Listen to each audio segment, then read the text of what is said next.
Hi, that's how you reset the maintenance light on a 2008 IS Lexus 250. This one has the push button. So I'm gonna show you how to reset the maintenance light.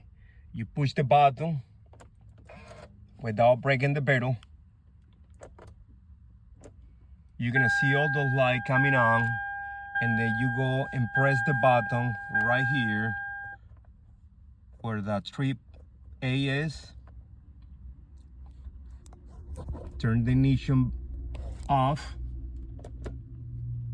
Keep the button pressing, and then press the start button without breaking the pedal. Now you're gonna see,